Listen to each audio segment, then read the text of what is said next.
اعوذ باللہ نحمده ونصلي على رسوله الكريم اما بعد فاعوذ بالله من الشيطان الرجيم بسم الله الرحمن الرحيم رب اشرح لي صدري ويسر لي امري واحلل عقدة من لساني يفقهوا قولي۔ ہماری آج کی گفتگو کا موضوع ہے صبر و برداشت۔ دنیا کی زندگی میں کوئی انسان بھی رنج و غم، مصیبت و تکلیف، آفت و ناکامی اور نقصان سے بے خوف نہیں رہ سکتا۔ ہر انسان پر کسی نہ کسی وقت ایسی چیز آتی ہی ہے جو اسے ناگوار ہوتی ہے، جو اسے ناپسند ہوتی ہے،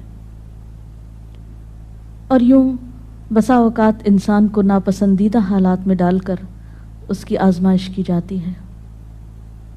قرآن پاک میں اللہ تعالیٰ فرماتے ہیں وَنَبْلُوكُمْ بِالْخَيْرِ وَالشَّرِّ فِتْنَةً، ہم تمہیں اچھے برے حال میں مبتلا کر کے تمہاری آزمائش کریں گے۔ ایک اور جگہ پر فرمایا خلق الموت والحیات لیبلوکم ایکم احسن عملا، اس نے موت اور زندگی کو بنایا تاکہ وہ تمہارا امتحان لے کر دیکھے، تمہیں آزما کر دیکھے کہ تم میں اچھے کام کون کرتا ہے۔ اچھے وقت میں، اچھے حالات میں اچھا بننا، موافق ماحول میں، خوشگوار حالات میں، یہ مشکل نہیں ہوتا، لیکن اس وقت اچھا بن کے دکھانا جب انسان پر ایسے حالات آئیں جو اس کے لیے تکلیف اور پریشانی کا باعث ہوں، اس کی مرضی کے مطابق نہ ہوں۔ ایسے میں ہی کسی انسان کا صحیح طور پر پتہ چلتا ہے کہ وہ دراصل کیسا انسان ہے۔ اب جب بھی کوئی مشکل آتی ہے یا مصیبت آتی ہے تو اس وقت انسان کے سامنے دو راستے ہوتے ہیں۔ ایک تو یہ کہ اس مشکل یا مصیبت کا صحیح طور پر مقابلہ کرے، اس میں مثبت رویہ اختیار کرے، صبر سے کام لے، اور دوسرا راستہ یہ کہ انسان اس پر چیخے چلائے، پریشان ہو، حواس کھو بیٹھے، مایوسی کا شکار ہو۔ اب ان دونوں راستوں کو دیکھ کر آپ خود فیصلہ کر سکتے ہیں کہ کون سا راستہ آپ کے حق میں زیادہ مفید ہو سکتا ہے۔ کسی بھی آنے والی مشکل یا آزمائش کو اگر انسان رب کا فیصلہ سمجھ کر قبول کر لیتا ہے تو اس صورت میں انسان کے اندر صبر آ جاتا ہے، اور اگر انسان مایوس ہوتا ہے، اس فیصلے کو قبول نہیں کرتا، اللہ سے ناراض ہوتا ہے، تو حاصل کچھ بھی نہیں ہوتا۔ اس اجر کو بھی چھوڑ بیٹھتا ہے جو صبر کی صورت میں اسے اس مصیبت پر مل سکتا تھا، اس سے بھی ہاتھ دھو بیٹھتا ہے، اور دوسری طرف مسئلہ حل بھی نہیں ہوتا۔ اس کے برعکس جو لوگ مصیبت پر صبر کرتے ہیں ان کے بارے میں قرآن پاک میں آتا ہے وَبَشِّرِ الصَّابِرِينَ الَّذِينَ إِذَا أَصَابَتْهُمْ مُصِيبَةٌ قَالُوا إِنَّا لِلَّهِ وَإِنَّا إِلَيْهِ رَاجِعُونَ أُولَئِكَ عَلَيْهِمْ صَلَوَاتٌ مِّن رَّبِّهِمْ وَرَحْمَةٌ وَأُولَئِكَ هُمُ الْمُهْتَدُونَ، اور خوشخبری ان لوگوں کو دیجیے جو مصیبت پر صبر کرتے ہیں اور کہتے ہیں کہ ہم اللہ کے ہیں اور اللہ ہی کی طرف ہمیں واپس جانا ہے۔ ان لوگوں پر ان کے رب کی طرف سے بڑی عنایات ہوں گی اور اس کی رحمت ہوگی، اور ایسے ہی لوگ راہ ہدایت پر ہوتے ہیں۔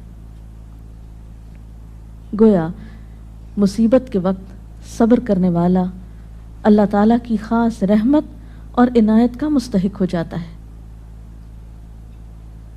یہاں ایک سوال یہ پیدا ہوتا ہے کہ اگر انسان اللہ تعالیٰ کا محبوب ہے اور اللہ تعالیٰ اپنے بندوں سے پیار کرتا ہے تو پھر انہیں مشکل میں کیوں ڈالتا ہے، ان کا امتحان کیوں لیتا ہے؟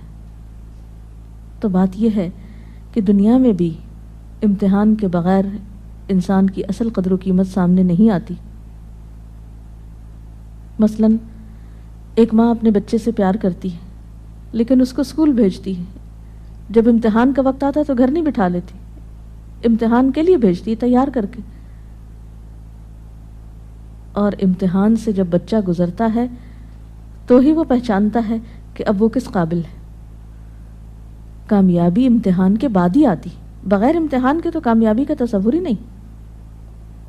اسی طرح ہم دیکھتے ہیں کہ دنیا کی تاریخ میں جس طرح کے بھی لوگ آئے، خواہ وہ نیک آئے یا بد آئے، اچھے یا برے، انبیاء اور صالحین تھے یا فاسقین و فجار تھے، آزمائشیں ہر ایک کی زندگی میں آئیں۔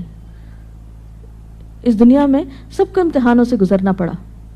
ہاں، یہ فرق ضرور ہے کہ اللہ کے پیاروں نے اللہ کی طرف سے آئے ہوئے امتحان پر کبھی شکوہ نہیں کیا، بے صبری سے اور جلد بازی سے کام نہیں کیا، بلکہ اس کے برعکس صبر سے کام لیا۔ نبی صلی اللہ علیہ وسلم نے فرمایا کہ اذا احب اللہ قوما، جب اللہ کسی قوم سے، کسی گروہ سے محبت کرتا ہے، ابتلاہم، تو ان کو آزما لیتا ہے۔ گویا آزمائش اللہ کی طرف سے کسی ناراضگی کی علامت ہی نہیں، بلکہ بسا اوقات وہ اس کی محبت کی علامت ہوتی۔ پھر فرمایا کہ جو شخص اس پہ راضی ہو جاتا ہے، اللہ اس کے لیے راضی ہو جاتا ہے، اور جو ناراض ہوتا ہے، اللہ تعالیٰ اس سے ناراض ہو جاتا ہے۔ لیکن وہ لوگ جو کسی بھی دکھ، تکلیف اور آزمائش کے وقت صبر کرتے ہیں، تو ان کے بارے میں خوشخبریاں بھی ہیں۔ ایک جگہ پر آتا ہے ان اللہ مع الصابرین، اللہ صبر کرنے والوں کے ساتھ ہے۔ وبشر الصابرین، صبر کرنے والوں کو بشارت دے دو، اور قیامت کے دن تو صبر کرنے والوں کا اجر بے پناہ ہے۔ حدیث میں آتا ہے قیامت کے روز دنیا میں عافیت سے رہنے والے جب آزمائش میں مبتلا لوگوں کے اجر کو دیکھیں گے، یعنی قیامت کے دن جو ان کو اجر ملے گا اس کو دیکھیں گے، تو تمنا کریں گے کہ اے کاش دنیا میں ہماری جلد کینچیوں سے کاٹ دی جاتی اور ہم بھی صبر کرتے اور آج ہمیں بھی اتنا بڑا اجر ملتا۔ اور اس کے علاوہ جو بھی مصیبت، تکلیف، حتیٰ کہ کانٹا بھی چبھتا ہے بندہ مومن کو، تو اللہ تعالیٰ اس کے بدلے میں بھی انسان کے گناہ معاف کرتا رہتا ہے۔ اس لیے کبھی بھی اس بات پر پریشان نہیں ہونا چاہیے کہ کوئی مصیبت جو آ گئی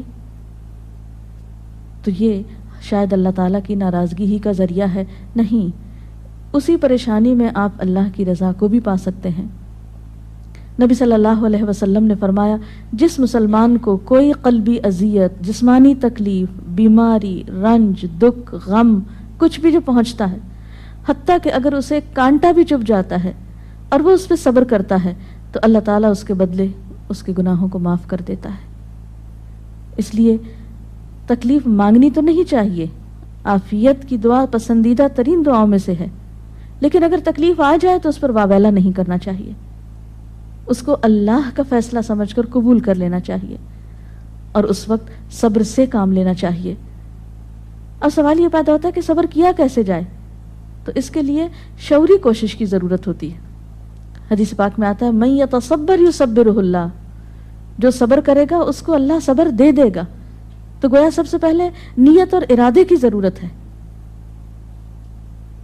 اللہ کے فیصلے کو قبول کرنا، ایکسیپٹ کر لینا کہ جو ہونا تھا ہو گیا، آپ اسے تبدیل نہیں اب کر سکتے۔ مثلا کوئی شخص فوت ہو گیا، آپ اس کو دنیا میں لا تو نہیں سکتے، اب کیا اللہ کے فیصلے کو قبول کر لیجئے اور اس طرح بیہیو کیجئے کہ اللہ راضی ہو جائے کہ ہاں اس میرے بندے نے میری بات کو قبول کر لیا، اس کا برا نہیں مانا۔ پھر اسی طرح انسان اپنے رب کی طرف سے ملنے والی نعمتوں کو اس موقع پہ یاد کرے۔ جب ایک چیز جاتی ہے تو بہت سی ہمارے پاس بھی تو ہوتی ہیں، عموماً ہم اس کے پیچھے تو بہت روتے ہیں جو چلی جاتی ہے، اور جو نعمتیں ابھی ہمارے ہاتھ میں ہیں، ابھی ہمارے پاس ہیں، ان پر ہماری توجہ ہی نہیں جاتی۔ مثلا خدا نخواستہ بچوں میں سے اگر ایک فوت ہو گیا تو باقی تو ہیں، اگر خدا نخواستہ اولاد نہیں تو والدین تو ہیں، وہ نہیں بہن بھائی تو ہیں، صحت سلامتی عطا کی ہے، ساری نعمتیں اگر انسان ان کا احساس کرتا رہے، ان کا ذکر کرتا رہے، ان کو تسلیم کرتا رہے، تو انسان کے اندر صبر و رضا کی کیفیت پیدا ہوتی ہے۔ اور پھر اگر پھر بھی دل میں صبر نہ آئے تو ان لوگوں کے حالات پر نظر ڈالی جائے جو ہم سے زیادہ مصیبتوں کا شکار ہیں۔ اگر ہم کسی ایک بیماری میں خدا نخواستہ مبتلا ہیں تو ان لوگوں کو جا کر ہسپتالوں میں دیکھیے جو ایک وقت میں کئی ایک بیماریوں میں مبتلا ہیں۔ تو ہمیشہ تکلیف میں اپنے سے بڑی تکلیف والے پہ نظر ڈالیں گے تو اپنی بھول جائیں گے، اور اس کے ساتھ ساتھ یہ ہے کہ انسان کو دعا بھی کرتے رہنا چاہیے. قرآن پاک میں بھی ایسی دعائیں ملتی ہیں جیسے ربنا افرغ علینا صبرا وتوفنا مسلمین، ربنا افرغ علینا صبرا وثبت اقدامنا. ان دعاؤں کو بھی پڑھنا چاہیے. اسی طرح حضرت ابن عباس کا بیان ہے کہ نبی صلی اللہ علیہ وسلم جب کسی رنج و غم میں مبتلا ہوتے تو یہ دعا کیا کرتے تھے، لا الہ الا اللہ رب العرش العظیم، لا الہ الا اللہ رب السماوات و رب الارض و رب العرش الکریم. تو اللہ کا ذکر، اس کی دی ہوئی نعمتوں کا شکر انسان کے لیے صبر کے معاملے کو آسان کر دیتا ہے. اور حقیقت یہ ہے کہ صبر سے بڑھ کر کوئی چیز نہیں جو انسان کے لیے اتنی فائدہ مند ہو. جیسا کہ ایک بخاری کی حدیث میں آتا ہے، ما اعطی احد عطاء ما اعطی احد عطاء خیرا واوسع من الصبر. صبر کی توفیق سے بڑھ کر سمجھ لو کہ بہتر اور عمدہ نعمت کسی اور کو نہیں ملی. یعنی جس کو صبر کرنے کی توفیق ہو گئی، ہمت ہو گئی، تو سمجھ لیجئے کہ اس کو سب سے بڑھ کر نعمت مل گئی. یہ توفیق رب کی نعمتوں میں سے ایک بڑی نعمت ہے. اور ایک اور روایت میں تو صبر کو آدھا ایمان کہا گیا، صبر نصف الایمان. اور مومن کا حال کچھ یوں بتایا گیا، یعنی مومن کی شان آپ صلی اللہ علیہ وسلم نے فرمایا کہ مومن کی شان بھی عجیب ہے، اور یہ شان مومن کے سوا کسی اور کو نصیب نہیں ہوتی. ان اصابتہ سراء شکر فکان خیر لہ وان اصابتہ ضراء صبر فکان خیر لہ. کہ اگر اسے راحت اور خوشی ہوتی ہے تو وہ شکر کرتا ہے، اس طرح اپنی نیکی کو بڑھا لیتا ہے. اور اگر اسے کوئی تکلیف پہنچتی ہے تو صبر کرتا ہے، اور اس سے وہ اپنے درجے بڑھا لیتا ہے. تو گویا صبر ہر حال میں انسان کے لیے فائدہ مند ہے اور انسان کے درجات کو بڑھانے کا ذریعہ ہے. اس کے برعکس بے صبری انسان کے لیے کسی طور پر بھی فائدہ مند نہیں. بے صبری سے کوئی کام نہیں بنتا، بے صبری سے کوئی بھی نتیجہ نہیں نکلتا. آپ تقدیر کے کسی فیصلے کو پلٹا نہیں سکتے. اس لیے صبر کرنا فائدہ مند ہے. اللہ تعالیٰ سے اس کی توفیق مانگنی چاہیے. اللہ تعالیٰ ہم سب کو اپنی عافیت میں رکھے، اور اگر اس کے فیصلے سے کوئی آزمائش زندگی میں آئی ہوئی ہے تو اس پر صبر کے ساتھ اللہ سے رجوع کرنے کی توفیق ملتی رہے. اس سلسلے میں اگر کوئی سوال ہو آپ کے ذہن میں. ایک حالات جو ہمیں بہت ہی کامن نظر آتے ہیں کہ جب کسی کی وفات ہوتی ہے، اور بہت ہی عام دیکھا گیا ہے کہ لوگ بالکل اپنے آپے سے باہر ہو جاتے ہیں. اسے اللہ کی رضا، اللہ کا وقت، جانے والے کا کوئی بالکل انہیں صرف اپنا غم کہ ہم سے یہ چھٹ گیا، اور اتنی استغفر اللہ غلط باتیں کہتے ہیں ان موقعوں پر. اور جب انہیں کوئی سمجھانا چاہے تو وہ اس مینٹل سٹیٹ میں، اس مینٹل فریم آف مائنڈ میں ہوتے نہیں کہ وہ کسی کی بات سننا چاہیں، اور وہ بالکل صبر کا دامن چھوڑے ہوئے ہوتے ہیں. تو اس طریقے سے ان ماحول میں لوگوں کو کیسے ڈیل کیا جائے؟ ایسے سب لوگ اپنے بارے میں سوچیں کہ ان کی اس بے صبری نے ان کو کیا دیا. کیا اللہ کا فیصلہ پلٹ گیا؟ کیا اس بے صبری سے انہیں کوئی اجر ملا؟ کیا ان کی اس بے صبری سے دوسروں کو کوئی راحت ملی؟ جب انسان بے صبری سے کام لیتا ہے تو وہ نہ صرف یہ کہ خود کو پریشان کرتا ہے، بلکہ اپنے آس پاس کے لوگوں کے لیے ایک اذیت کا سبب بن جاتا ہے، ان پہ ایک بوجھ بن جاتا ہے. پھر بعض اوقات زبان سے ایسی ناروا باتیں نکالتا ہے کہ اللہ تعالیٰ کو ناراض کر دیتا ہے. حالانکہ دیکھا جائے تو ان ساری چیزوں کے نتیجے میں سوائے خسارے اور ناکامی کے کچھ حاصل نہیں ہوتا. اسی لیے قرآن پاک میں اللہ تعالیٰ فرماتے ہیں والعصر ان الانسان لفی خسر الا الذین آمنوا وعملوا الصالحات وتواصوا بالحق وتواصوا بالصبر. قسم ہے زمانے کی، یقیناً انسان نقصان میں ہے سوائے ان لوگوں کے جو ایمان لائے اور جنہوں نے اچھے کام کیے، ایک دوسرے کو حق کی تلقین کرتے رہے اور ایک دوسرے کو صبر کی تلقین کرتے رہے. تو خواہ تکلیف میں مبتلا شخص چیخنا پکارنا کرے، پھر بھی آس پاس کے لوگوں پر لازم ہے کہ وہ کسی نہ کسی طریقے سے اسے صبر کی طرف لے آئیں، اس لیے کہ صبر کے علاوہ اور کوئی دوا ہے ہی نہیں ایسے لوگوں کی. میم صبر کا مطلب کیا ہے؟ صبر کرنا کیا ہوتا ہے؟ صبر کا معنی ہوتا ہے اپنے آپ کو روک لینا، یعنی نیگیٹو ریئیکشن سے روکنا، منفی رویے سے روکنا، ناپسندیدہ حالات میں ناپسندیدہ طرز عمل سے خود کو روکنا. اور ایسے موقع پر ہمت اور دلیری سے کام لیتے ہوئے وہ طریقہ اور وہ طرز عمل اختیار کرنا جو اللہ تعالیٰ کی رضا کا باعث بنے.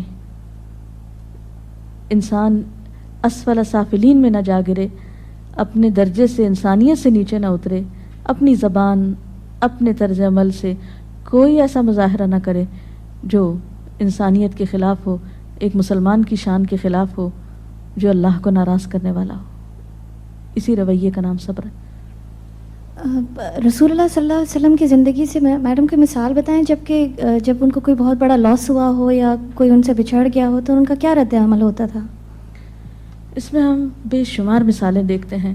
مثلاً آپ دیکھتے ہیں کہ سفر طائف کے موقع پر جب آپ صلی اللہ علیہ وسلم کو لوگوں نے پتھروں سے مارا، آپ پہ آوازیں کسے، آپ نے ان کو بد دعا تک نہیں دی، خاموشی اختیار کی. پیدل چلتے آئے پھر ایک باغ میں آ کر آپ نے آرام فرمایا. جبریل امین حاضر ہوئے کہ اگر آپ اجازت دیں اور آپ چاہیں تو ان لوگوں کو 2 پہاڑوں کے بیچ میں پیس کے رکھ دیا جائے. لیکن آپ نے اس موقع پر بھی کوئی بات ایسی زبان سے نہیں نکالی، بلکہ کیا فرمایا کہ اللہ ان کو ہدایت دے، شاید ان کی نسلوں میں سے کوئی ایسا شخص ہو جو ہدایت پا جائے. اور ہم دیکھتے ہیں کہ محمد بن قاسم اسی قبیلے سے تعلق رکھتا تھا جس کی وجہ سے سندھ فتح ہوا اور یہاں اسلام کا دورہ ہوا. اثرات کہاں تک پہنچے صبر کے. اسی طرح اپنی اولاد کے معاملے میں آپ کے بیٹے ابراہیم، جن سے آپ کو بہت پیار تھا، جب وہ فوت ہوئے تو وہ آپ کی گود میں تھے اور آپ کے آنسو ٹپ ٹپ گر رہے تھے. لوگوں نے دیکھا تو کہا اللہ کے رسول صلی اللہ علیہ وسلم آپ بھی روتے ہیں؟ فرمایا کہ ہاں، یہ تو رحمت کی علامت ہوتی ہے. آنکھ آنسو بہاتی ہے، دل غمگین ہوتا ہے، لیکن زبان سے وہی نکلے گا جو اللہ کی رضا ہوگی. یعنی زبان سے کوئی ناپسندیدہ بات نہیں نکلے گی. اسی طرح جنگ احد کے موقع پر جب آپ کا دانت شہید کر دیا گیا، اس موقع پر بھی آپ نے کس طرح صبر و رضا سے کام لیا. تو گویا خواہ کوئی جسمانی تکلیف ہوئی آپ کو، یا اولاد کی طرف سے تکلیف اور غم پہنچا، یا اللہ کے راستے میں جب کہیں ستائے گئے، تو کسی بھی موقع پر آپ نے کبھی کوئی ایسا طریقہ اختیار نہیں کیا کہ جو اخلاق سے کم ہو. اسی لیے آپ کو یہ اعزاز نصیب ہوا کہ انک لعلی خلق عظیم، بے شک آپ اخلاق کی عظمتوں پر فائز ہیں. اور واقعی بہترین اخلاق اس وقت کسی کا پتہ چلتا ہے، اور بہترین اخلاق والا وہی ہو سکتا ہے جو ایسے موقع پر بہترین اخلاق کو ثبوت دے جب حالات اس کے موافق نہ ہوں، اس کے خلاف ہوں، اس کے نفس کو ناگوار ہوں، اس کے لیے تکلیف دہ ہوں، پریشان کن ہوں. جی کوئی اور سوال؟ یہ صبر کے معاملے میں ہم عورتیں جو ہیں عموماً بے صبری کا زیادہ مظاہرہ کرتے ہیں، خاص کر جیسے کہیں اموات ہو جائے یا کچھ ہو جائے. لیکن کچھ ایسی خواتین بھی ہوتی ہیں جو اس وقت بہت زیادہ صبر کرتی ہیں، لیکن پھر وہی ہماری جو ہم عورتیں جو ہیں اس وقت اس کو یہ طعنہ دیتی ہیں بہت سنگ دل ہے، سخت دل ہے، اور وہ الٹا اس کو متاثر ہونے کے بجائے، اس کو زیادہ اس کو کرنے کے بجائے اس کو طعنے دے کے معاشرے میں اس کا جینا زیادہ. تو اس معاملے میں جو ہے امہات المومنین کی کوئی ایسی مثالیں ہوں جو کہ بھئی اس طرح انہوں نے تکالیف میں صبر کیا، اور ہم عورتوں کا ایسے معاملے میں کیا کردار ہونا چاہیے کہ ایسے جو صبر کرتی ہیں خواتین؟ اس میں آپ دیکھیے کہ حضرت ام سلیم ہیں جن کا بچہ بیمار ہے، شوہر بیمار بچے کو چھوڑ کر جاتے ہیں، واپس آتے ہیں تو بچہ فوت ہو چکا ہوتا ہے. بیوی بہت صبر سے کام لیتی، یعنی ام سلیم جو ہے بہت صبر سے کام لیتی ہیں، بچے کو ڈھانپ دیتی ہیں، شوہر کا استقبال کرتی ہیں، ان کو کھانا کھلاتی ہیں، آرام کرنے دیتی ہیں، اور پھر بہت عمدہ طریقے سے ان سے کہتی ہیں کہ اچھا ابو طلحہ یہ بتاؤ کہ اگر کوئی شخص تمہارے پاس اپنی امانت رکھے اور پھر امانت لینے کے لیے آ جائے تو تم کس طرح واپس لوٹاؤ گے؟ تو کہنے لگے کہ خوشی کے ساتھ لوٹاؤں گا. پوچھا تم ناراض تو نہیں ہوگے کہ وہ اپنی امانت کیوں لینے کے لیے آگے، یعنی واپس کیوں لے رہا ہے؟ کہا کہ نہیں، ناراضگی کس بات کی؟ تو کہنے لگے کہ دیکھو تمہارا بچہ تمہارے پاس اللہ کی امانت تھا، تمہاری ملکیت نہیں تھا، اللہ کی طرف سے ایک نعمت ملی ہوئی تھی، اللہ تعالیٰ نے اس کو واپس لے لیا. یعنی کس قدر خوبصورت انداز میں وہ اپنے بچے کی وفات کی خبر اپنے ہی شوہر کو دیتی ہیں. کوئی رونا دھونا نہیں, کوئی واویلا نہیں, کچھ بھی نہیں. اسی طرح جنگ احد میں ایک صحابی ہیں جن کے شوہر, جن کے بیٹے, جن کے باپ, جن کے بھائی شہید ہوتے ہیں. ان کو ہر ایک کی شہادت کی خبر سنائی جاتی ہے, لیکن وہ کہتی ہیں مجھے اللہ کے رسول صلی اللہ علیہ وسلم کے بارے میں بتاؤ کہ ان کا حال کیا ہے. اتنے رشتوں کے جانے پر کس قدر صبر سے کام لے رہی ہیں. ایک نہیں بے شمار مثالیں ایسی ہیں, اور اسلام تربیت بھی ایسے ہی کرتا ہے انسان کی. عرب کی ایک مشہور شاعرہ ہیں مرثیہ نگار. دور جاہلیت میں ان کا بھائی صخر فوت ہو گیا. بھائی سے بہت محبت تھی. اس کے فوت ہونے پر بہت دردناک مرثیہ لکھا. کہتی ہیں کہ این یجودا ولا تجمدا الا تبکیانی لصخر الندى, اے میری دونوں آنکھوں بس بہتی ہی رہو, کیا تم صخر بھائی کا نام تھا, صخر کے لیے روگ ہی نہیں جو بہت ہی سخی تھا. خود بھی روتی تھی, اوروں کو بھی رلاتی تھی. اور اس کے ساتھ ہی یہ کہ سیاہ رنگ کی کہتے ہیں کہ اس نے چولی پہن رکھی تھی کہ مرتے دم تک نہیں اتاروں گی. یعنی ہر وقت ایک غم کا سمبل بنی ہوئی تھی. جب اسلام لائیں, ایمان لائیں, تو اس کے بعد ایک جنگ میں ان کے 4 بیٹے اکٹھے شہید ہوئے اور ایک آنسو نہیں بہایا. انتہائی صبر کا مظاہرہ کیا. وہ خاتون جو دور جاہلیت میں ایک بھائی کی وفات پر مسلسل روتی تھی, ایمان لانے کے بعد اس پر بھی صبر آ گیا اور اپنے بیٹوں کی شہادت پر اللہ کا شکر ادا کیا. اور صخر کے لیے پھر جب کبھی روتی تھی تو کہتی پہلے تو میں اس کی موت پہ روتی تھی, اب اس بات پہ روتی ہوں کہ وہ حالت کفر میں فوت ہو گیا, اس کی آخرت کا کیا ہوگا. تو جس شخص کو غم آخرت لگ جائے وہ دنیا کے غم بھول جایا کرتا ہے. اور یہ ایمان ہی ہے, سچا ایمان, جو انسانوں کو اندر باہر سے بدلتا ہے. اللہ تعالی ہمیں بھی بہترین مومن بنائے. اس کے ساتھ ہی آج کا پروگرام ختم ہوتا ہے. اجازت چاہتے ہیں. السلام علیکم ورحمۃ اللہ وبرکاتہ. سبحانک اللہم وبحمدک, نشہد ان لا الہ الا انت, نستغفرک ونتوب الیک. اللہ اکبر اللہ اکبر, لا الہ الا اللہ واللہ اکبر, اللہ اکبر وللہ الحمد.